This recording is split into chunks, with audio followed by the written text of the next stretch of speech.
29 degrés partout à Cotonou. Mesdames et messieurs, bonjour. Les titres. Célébration ce jour de la journée mondiale de lutte contre le paludisme. Les manifestations officielles ont connu la participation d'un invité de marque en la personne de Kalilou Fadiga, ancien international de football sénégalais. Plus de précisions dans ce journal. Le ministère des Affaires sociales et de la microfinance, avec la collaboration de l'UNFPA, rend hommage aux Amazones des temps contemporains. C'est à travers un ouvrage intitulé Femmes, autonomisation et santé, des révélations au pluriel. Les détails dans un instant. Et puis, ouverture des travaux de la deuxième session ordinaire de l'année à la mairie de Dango. C'est la première de la 5e mandature consacrée aux dossiers essentiellement relatifs au développement de la commune. Vous aurez plus de précisions dans ce journal. À nouveau bonjour. Le Bénin, à l'instar de la communauté internationale, célèbre ce samedi 25 avril la 19e édition de la Journée mondiale de lutte contre le paludisme. Les manifestations officielles entrant dans le cadre de cette édition ont été lancées ce vendredi à Cotonou par le ministre de la Santé en présence des partenaires techniques et financiers et bien d'autres acteurs comme Kalilou Fadiga, ancien footballeur sénégalais. Le thème retenu par l'OMS cette année est mettre fin au paludisme. Maintenant, c'est possible. Agissons maintenant. Voici le compte rendu de la cérémonie avec Boulette Sanoussi et Rachidi Soubérou. C'est une forte mobilisation de tous les acteurs engagés dans la lutte contre le paludisme ici à Cotonou. Ils célèbrent la 19e édition de la Journée mondiale de lutte contre cette maladie qui décime des milliers de vies à travers le monde. Mettre fin au paludisme, maintenant c'est possible. Agissons maintenant est le thème de cette année. Ce thème est à la fois un cri d'espoir et un appel à l'action. Maintenant, c'est possible parce que nous disposons aujourd'hui d'un arsenal sans précédent, moustiquaires imprégnés à longue durée d'action, tests diagnostiques rapides, traitements efficaces et désormais des vaccins antipaludiques. Agissons maintenant parce que chaque jour perdu est une vie perdue. Le paludisme tue encore trop d'enfants et de femmes enceintes. Gagner la bataille contre le paludisme exige certes plus que des moyens.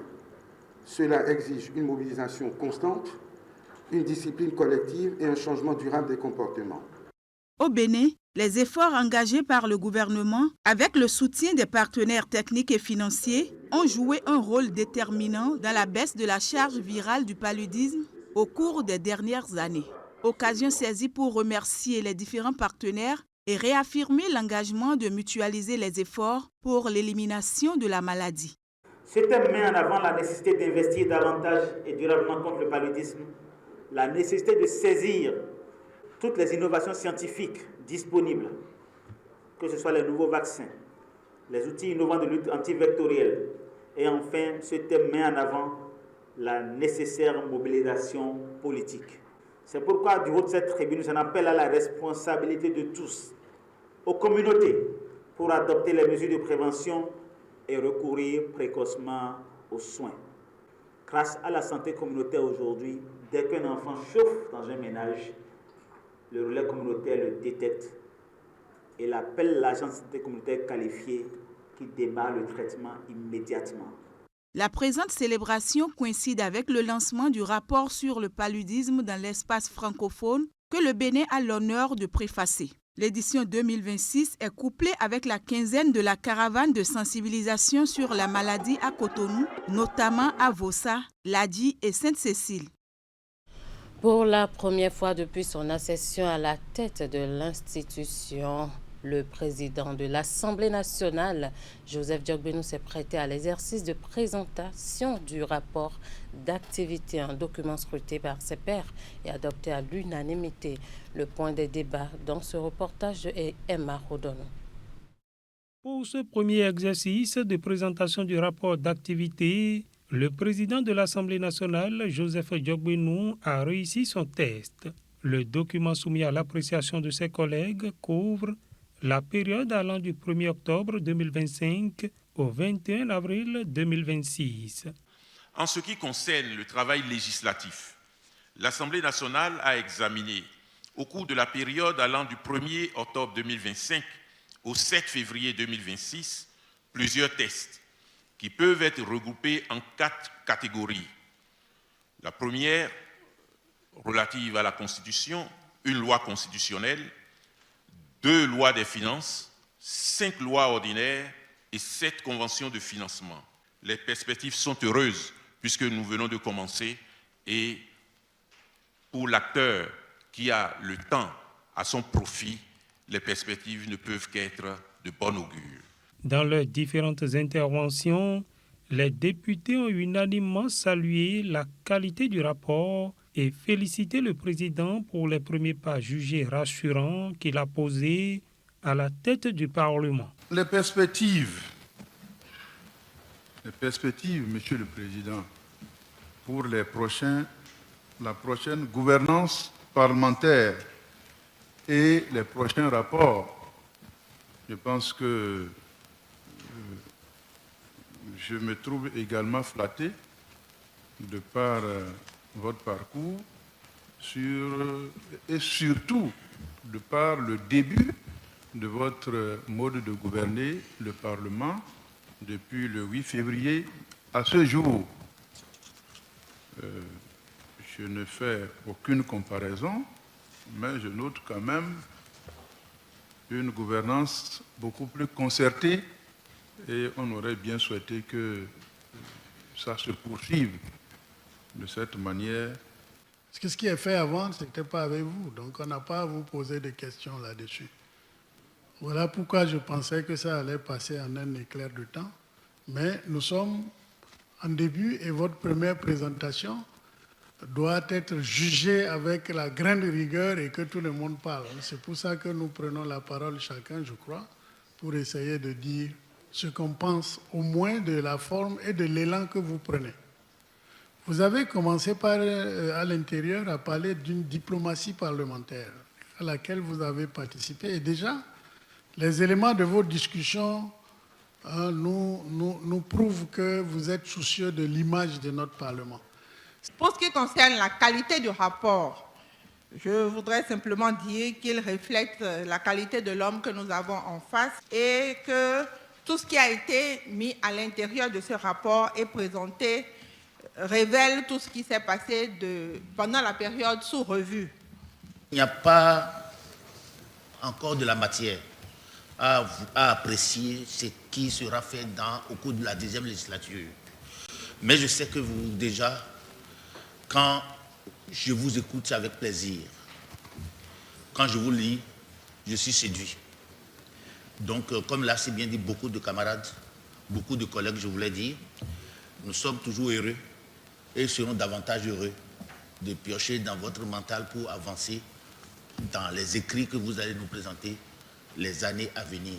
Soumis au vote, ce premier rapport d'activité de la 10e législature a été adopté à l'unanimité des députés, consacrant ainsi un démarrage sans fausse note pour le président de l'institution parlementaire.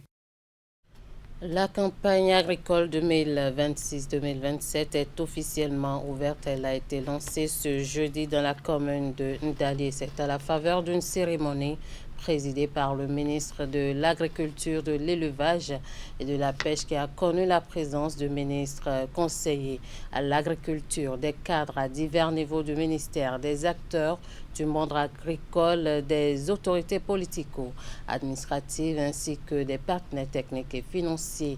Compétitivité, durabilité des systèmes de production agricoles dans le contexte béninois, défis et perspectives pour la mise en place d'un système de protection sociale des acteurs des chaînes de valeur agricoles. C'est sous ce thème que le top de la campagne a été donné.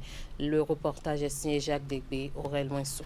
Son discours de lancement officiel, le ministre de l'Agriculture a d'abord levé un coin de voile sur les performances réalisées au cours de la campagne écoulée. Et le moins que l'on puisse dire est que les fruits ont largement tenu la promesse des fleurs dans différentes filières agricoles. Mais le gouvernement ne compte surtout pas s'en arrêter là. Le gouvernement a conscience que Derrière la statistique, il y a un homme, une femme, une famille. Nous ne voulons plus que l'agriculteur soit le maillon le plus exposé au risque. C'est pourquoi nous passons à l'offensive sur le terrain de la dignité, assurance agricole pour tous. Nous déploierons un système d'assurance indicielle innovant. L'État prend en charge 80% de vos primes. Et en cas de sécheresse ou d'inondation, ce ne sont plus vos économies qui disparaîtront, mais c'est l'assurance qui prendra le relais pour 100 000 petits exploitants. Et pour 2026-2027, 122 000. Travailler pour la dignité des producteurs, c'est l'un des principaux défis de la nouvelle campagne, aux côtés des objectifs classiques d'augmentation de productivité et de résilience face au dérèglement climatique. Pour y arriver, l'exécutif se fixe 3 priorités. La première, la modernisation de notre agriculture. Il s'agit d'accélérer la mécanisation et de réduire la pénibilité du travail agricole. La deuxième priorité porte sur la création de richesses. La troisième priorité est d'ordre social.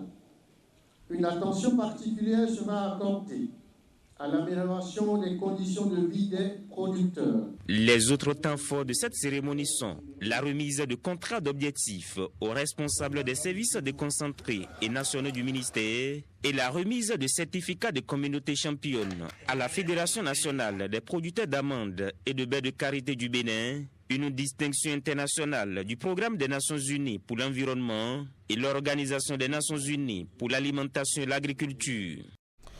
Je l'annonçais en titre, le ministère des Affaires sociales et de la microfinance, de concert avec le Fonds des Nations Unies pour la population, UNFPA, rend un hommage aussi éloquent qu'historique aux Amazones des temps contemporains à travers l'ouvrage Femmes, autonomisation et santé, des révélations au pluriel. Les deux institutions figent le parcours de ces femmes béninoises de différents âges, brillants de bravoure et de talent dans leurs domaines respectifs. Le point de la cérémonie de lancement de l'œuvre effectuée ce jeudi à Cotonou avec Hugues Vingbe et Jocelyn Mariga.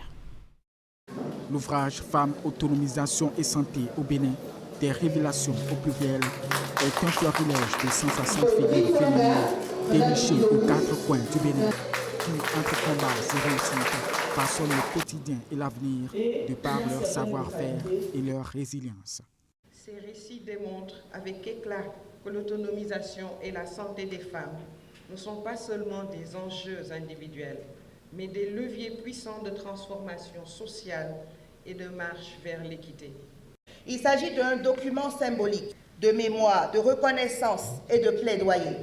Un document qui dit à notre jeunesse, à nos filles, à nos partenaires et au monde entier que le Bénin avance avec ses femmes. Un hommage inédit qui appelle quelques témoignages. Je suis épouse d'un ambassadeur. Bon, là-bas, on ne travaille pas, là où on est. Mais quand on est revenu au pays, il dit, bon, écoute, reste occupe-toi des enfants. J'ai dit, hein, moi, jamais. Je suis heureuse d'être autonome et j'insiste pour que chaque femme, chaque jeune fille soit autonome. C'est pour ça que je me bats beaucoup. Appuyé par le Fonds des Nations Unies pour la population, la réalisation de cet ouvrage intervient dans un contexte d'évolution générale des consciences relativement à la condition féminine. Aujourd'hui, les chiffres parlent. 78% des Béninois estiment qu'une femme doit décider elle-même du moment de son mariage. Plus de 2 tiers pensent qu'elle doit choisir le nombre d'enfants qu'elle souhaite avoir. Au-delà des récits inspirants, l'ouvrage Femmes, autonomisation et santé au Bénin, des révélations au pluriel, contient une sélection d'avis des femmes sur les thématiques de la santé et de l'autonomisation féminine. Une vidéo a fait courant la journée du jeudi le tour des réseaux sociaux. La scène filmée montre une femme qui subissait un acte de torture. Le drame s'est produit à Ekpé-Plage dans la commune de Sémekpodi. Pour mieux comprendre la situation, une équipe conduite par Florence Bossa s'est rendue sur le lieu du drame. Voici le constat fait sur place. Images, vous les avez reçues. Un clic ou une notification et l'heure est invitée dans votre téléphone.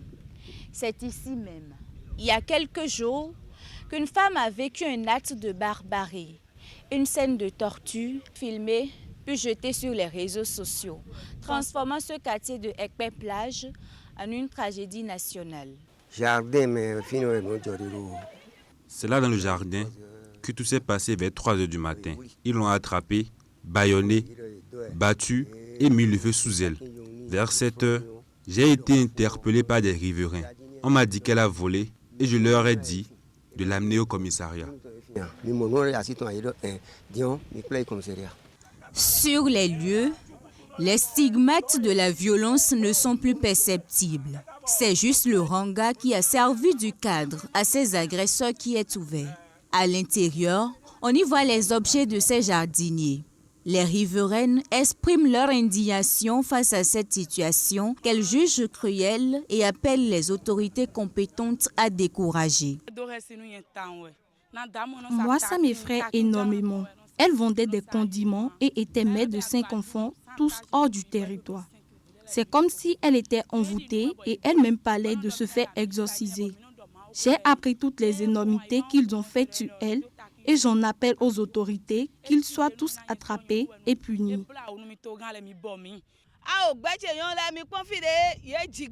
C'est à l'aube que nous avons tout appris. Ça fait pitié. Mettre du piment dans l'entre jambe d'une femme, c'est horrible. C'est pas normal. Un homme issu du ventre d'une femme ne devrait pas torturer une autre. L'atmosphère est lourde. Dans ces ruelles habituellement bruyantes, le silence a pris le dessus. Nous nous sommes rendus dans la maison de la victime. Ici, certaines langues se délient.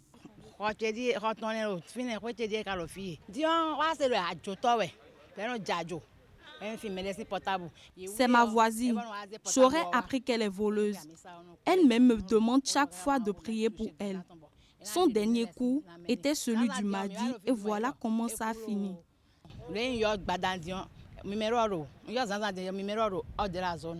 Selon les riverains, la victime est venue dans le quartier il y a environ 2 mois. Actuellement, l'affaire est dans la main de la justice. Plusieurs personnes sont déjà interpellées par la police républicaine. L'Institut national de la femme a fait une déclaration dans laquelle il a déploré l'acte et rassure que toutes les dispositions sont prises afin que toute la lumière soit faite sur le dossier et pour que les auteurs répondent de leur forfait devant les juridictions. Dans la suite de cette édition, le Conseil communal de Dangbo a procédé ce jeudi à l'ouverture des travaux de sa 2e session ordinaire de l'année. Premier de la 5e mandature est présidé par l'autorité communale. Ce conclave tenu dans les locaux de la mairie est consacré à l'étude de plusieurs dossiers relatifs notamment au développement de la commune et à l'amélioration du cadre de vie des populations. Le point du démarrage des débats avec Hugues Vingbe. Ce matin, la mairie de Dangbo est le point de convergence de tous les élus de la commune. Pour la 2e fois de l'année, le conseil communal se réunit dans le cadre d'une session ordinaire. Composée de 22 points, l'ordre du jour affiche plusieurs validations d'autorisation et de rapports, une communication et la mise en place de quelques organes locaux. 1. Examen et validation du rapport d'activité du conseil de supervision pour la période de février à avril 2026. 2. Constitution des commissions permanentes du conseil communal pour le compte de la 5e mandature. 3. Communication du médecin coordonnateur de la zone sanitaire à Djombonou Dangbo relative au renouvellement des comités de gestion des centres de santé de la commune de Dangbo. Passé la lecture du menu des travaux, les débats s'ouvrent et montent progressivement en intensité. Ils atteignent leur point culminant lorsque l'épineuse question de l'exploitation illégale du domaine de la plaine de Befadaro est soulevée. Objet d'une procédure pilotée par un comité interministériel, le site est le théâtre d'affrontements réguliers. Évidemment, ceux qui ont été battus ont enclenché une procédure à l'endroit de ceux qu'ils ont pu identifier dans la masse. Mais si le problème est posé ici, ce n'est pas par rapport à ceux-là qui ont été battus. Mais il paraît que le domaine aujourd'hui est pris d'assaut. On y a installé des cultures. Dans le cadre de la réhabilitation de l'hôtel de ville de Dangbo, les discussions ont également porté sur la validation de l'autorisation du conseil de supervision pour la démolition des bâtiments du guichet unique des recettes de la mairie et de la bibliothèque Nelson Mandela. En dehors des débats, le conseil communal est outillé sur le renouvellement des comités de gestion des centres de santé de la ville. Ce comité est composé de 9 personnes, à savoir, nous avons 2 représentantes des femmes, dont une doit provenir d'un groupement associatif exerçant dans la communauté. Ensuite, nous avons 2 représentants des jeunes, dont un doit provenir aussi d'un groupement associatif des jeunes exerçant dans la communauté.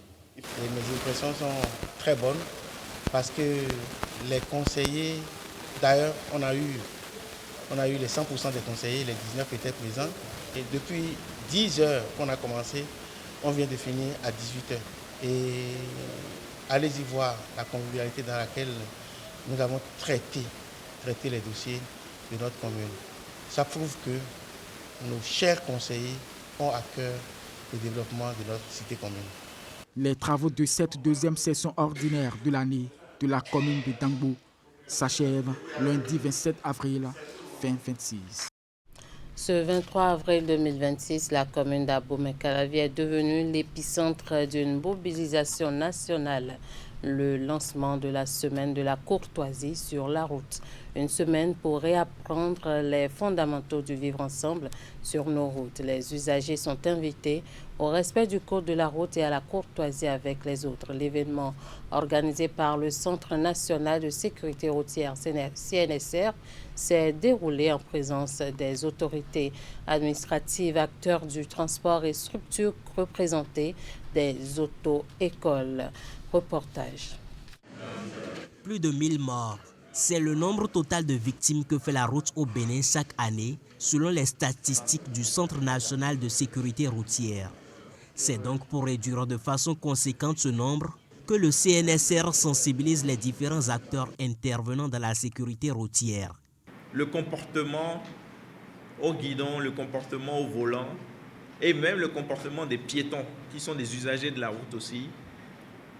Ce comportement doit être responsable et doit être courtois pour que tous ces efforts qui sont mis en œuvre, tous ces investissements qui sont faits par le gouvernement n'amènent pas à plus d'accidents sur les routes. Si des efforts conséquents sont faits pour améliorer la qualité des routes, il demeure indispensable pour les usagers de connaître et surtout de mettre en pratique les bons réflexes. En cette semaine nationale de la courtoisie sur la route, l'occasion est donc propice pour les autorités administratives et policières de réaffirmer leur engagement pour assurer la sécurité des usagers de la route. L'infrastructure, aussi nécessaire soit-elle, ne suffit pas. Une route aménagée ne garantit pas la sécurité si les comportements ne suivent pas.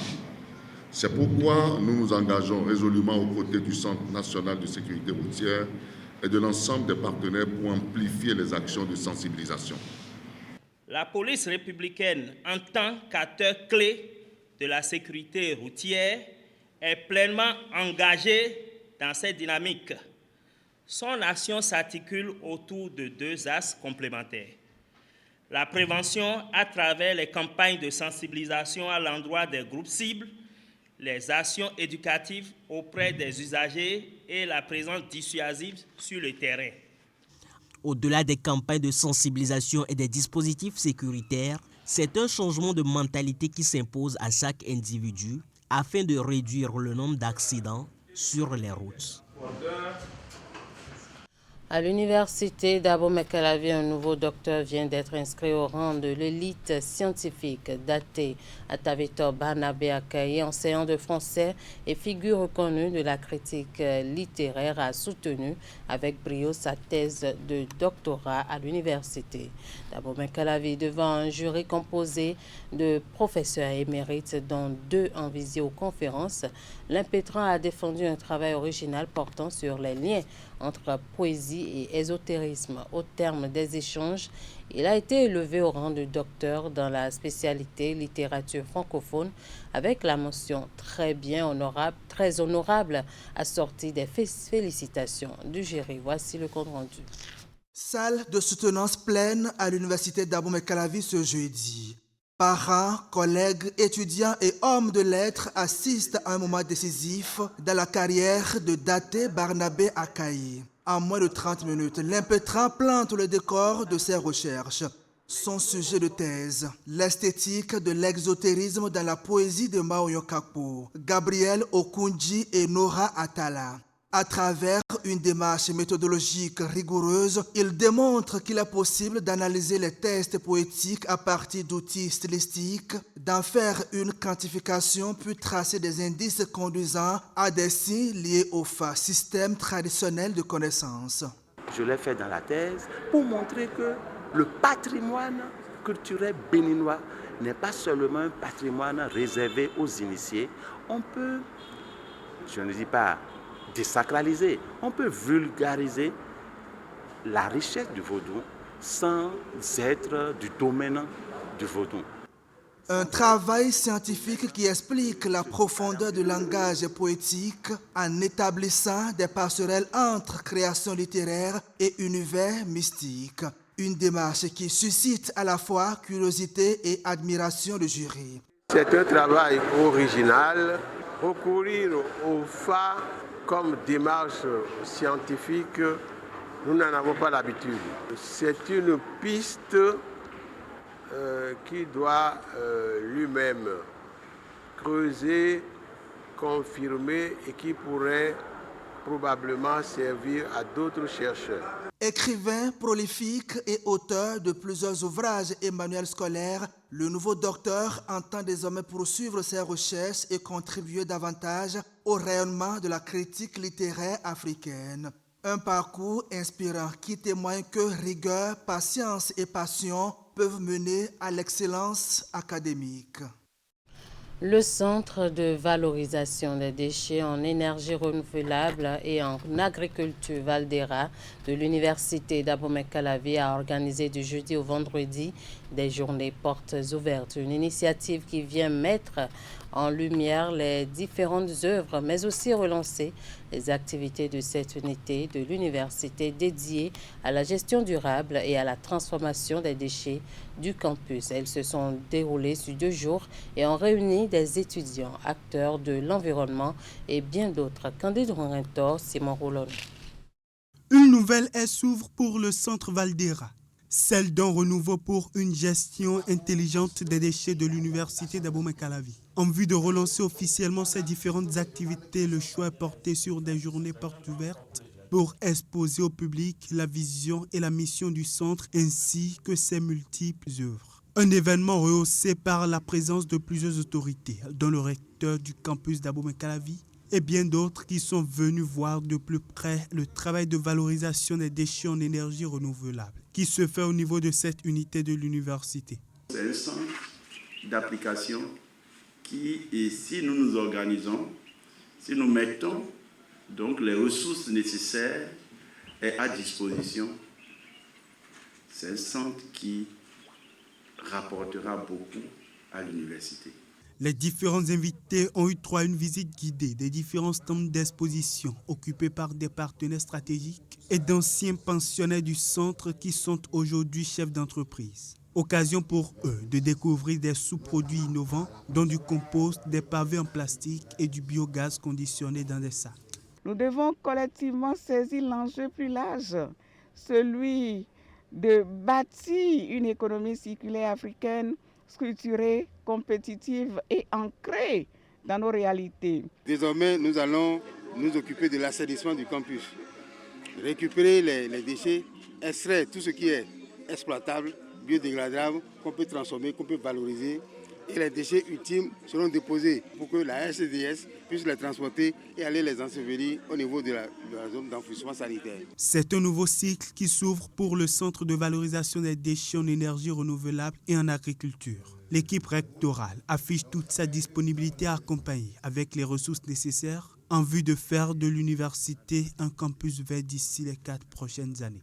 Et voilà qui met fin à ce journal. Merci de nous avoir suivis. Merci à toute l'équipe de rédaction, de réalisation et de diffusion. Passez un très bon week-end en compagnie de nos programmes.